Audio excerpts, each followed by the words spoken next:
take a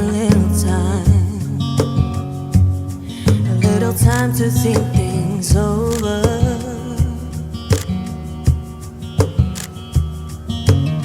Ikwekwezi FM kukhanya ba ne-The Best Palace injalo mntwana ekhaya ilanga lenithandana sithandaneni sinamakhaphula amahlanu namhlanje so waphatha fresh waphatha kuhle ngethemba ukuthi nawe uzabe ukhona. Batshela abanye batshela abanye nabo batshela abanye nalabo batshela abanye ukuthi nanguKholina ubiziwa kwaMasango King B biziwe emkhathweni omkhulu Ikwekwezi FM kukhanya ba namhlanje sikulilanga lapho ke esihlanganyela khona nabalaleli bethu abathumbileko khona la The Best Palace Hatfield ePitori njeke sizoba faka emoyeni sicoce nabo esizwe ngethando labo asithome kuwe babumkanini ngikusicocele nje kancazana ngethando le nahlangana njani nini kuphi kabe kwenzeka Vista University, I think 1997, Ratimelana, and then Rakopana 1999, and then Kusuga La Bawa, Bavuta. Kumunate kamuhai. Kumunante kakhulu. Mina ngimandoza. Uphoshiya sibathola. Mina sinophoshiya sahlangana eminyakeni edluleyo. Sina 5 years manje. Into yethu yakhela yagcina vele seyidevelop ukuthi mina naye sithandana. Umntazana lo ngithanda kakhulu. Nathi ngiyamthanda kakhulu. Hliza umnotho. Wena ungitsibisisengile rato. Batla go ibisetsa go wena ka jeko.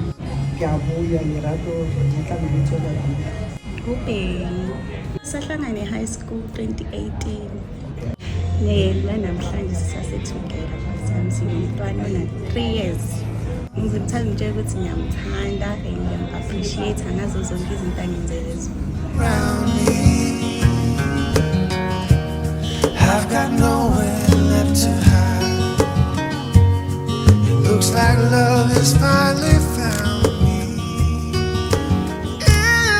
Happy Valentine's Day sabo langelihle ubuhlobo ngaka sithokoza umlaleli ohlala nathi ngengikhathi zonke kuthi ngale kwalapho ke kodwa sithokoze The Best Palace lokho nasiza ko sithi siba ukwenza ubungano obuhle ngalendlela ebazwisise bakwazi ukubona umnqopho nanenihlangano namtjana amakampani ahlukahlukene kwanomnqopho ofanako kunenge singakwenza sithokoza besithokozela nobuhle bethando esiligidingako namhlanje sisiyikwekwezi FM sekuyi Valentine kunje kuyafuneka ukuthi sikhumbuza sibabantu sisemathandweni kazi umuntu nesivalo sakhe somqomo sinibahle khulu kwamambala kwangathini ngaragela phambili njalo sithokoze khulu kwamambala sithokoze wonke umuntu sithokoze nani nenze ukuthi nomlaleli ekhaya akwazi ukubona ubuhle bokuhlanganyela nathi namhlanje. On behalf of management of The Bears, we'd like to appreciate for your time and for coming on this Valentine's Day.